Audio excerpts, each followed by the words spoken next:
अस्सलाम वालेकुम, welcome back my channel. उम्मीद करती हूँ आप सब ठीक ठाक होंगे, खैरियत से होंगे। आज हम बनाने लगे हैं मटन चाप मसाला। मटन चाप मसाले के लिए हमने लिए है 1.5 किलो गोश्त मटन का, उसके चाँपे हैं। चाँप ले ली हमने 1.5 किलो, पैन में डाल लिए और इसको अब फ्राई करने लगे हैं।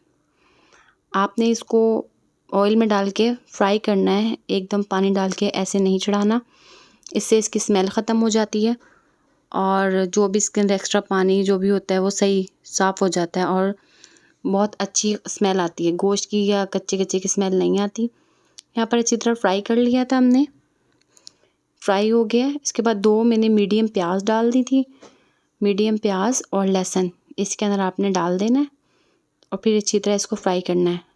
मैंने यहाँ पर 2 मीडियम प्याज डाले और लहसुन डाला, फिर इसको अच्छी तरह फ्राई करने लगी हूँ। गोश्त हमारा ऑयल में भी अच्छी तरह फ्राई हो गया था। अब प्याज के साथ भी इसको फ्राई कर लेते हैं। और आप सब ठीक ठाक हैं, खैरियत से हैं, मेरी रेसिपीज़ को फॉलो कर रहे हैं। यहाँ पे पानी डाल दिए और पानी इसलिए कि थोड़ा ज़्यादा डालना है ताकि इसका स्टॉक हो जाए, यानी यखनी बन जाए, अच्छी तरीके से बच जाए, जो हम बाद में इसको सालन में यूज़ करेंगे।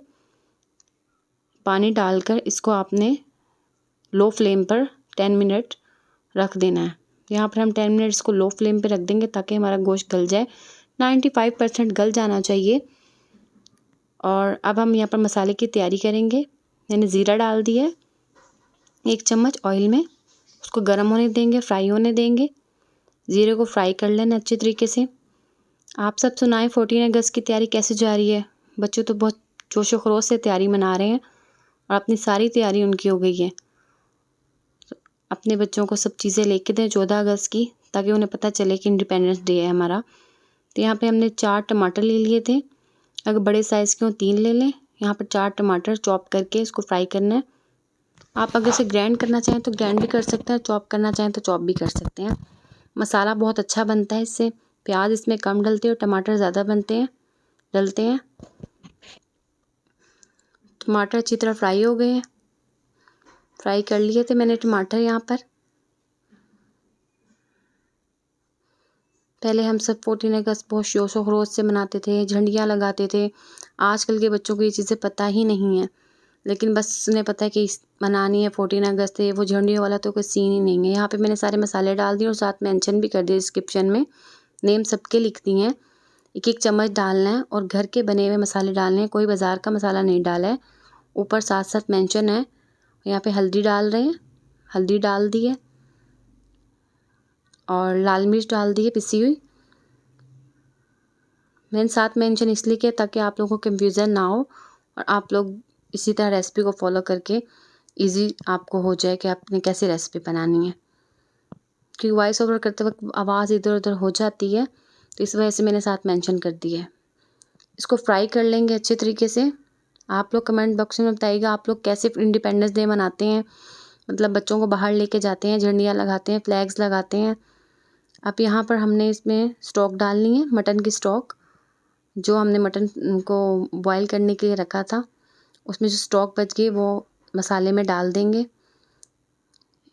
इससे फिर गोश्त का जायका और ज़्यादा अच्छा हो जाता है। जो हम चाप बना रहे हैं उसका जायका अच्छा हो जाएगा। स्टॉक डाल के फ्राई करना है, फिर फ्राई हो जाएगा अच्छे तरीके से, ऑयल छोड़ देगा मसाला, तो इसके अंदर हम अपना मटन डाल देंगे। अब इसको मसाले को अच्छी तरह फ्राई कर लिया। सारे हमने मसाले घर के ही यूज़ किए, कोई बाज़ार का नहीं लिया। तो आप लोग भी कोशिश किया करें घर के मसाले ही यूज़ करें। थोड़ी और स्टॉक डाल देते हैं इसमें और यहाँ पे अब आ गए हैं मटन की चाँपें डाल दी हैं। मटन की चाँप यहाँ पे डाल के अच्छे तरीके से आपने मसाले के अंदर फ्राई करना, ताकि इसके अंदर मसाला जज़्ब हो जाए। ये हमारा 95% जो चाँप है ये गली हुई है, तो बाकी से दम लगा के 5% जो रहती होगी वो भी हम गला लेंगे। आपने अपने अकॉर्डिंग इसमें ऑयल डालना है, जैसे आप लोग घर में यूज़ करते हैं। कुछ लोग ज़्यादा ऑयल यूज़ करते हैं, कुछ लोग कम, तो उस अकॉर्डिंग आपने इसको डाल देना और लो फ्लेम पर रख देना है। यहाँ पर ये मसाला छोड़ दिया था ऑयल ने और यहाँ हमारी ये फाइनल लुक है और माशाल्लाह बहुत अच्छा और लजीज लग रहा है। अगर आपको मेरा चैनल अच्छा लगा हो लाइक एंड सब्सक्राइब करें। अपना बहुत ख्याल रखिएगा। अल्लाह हाफिज़।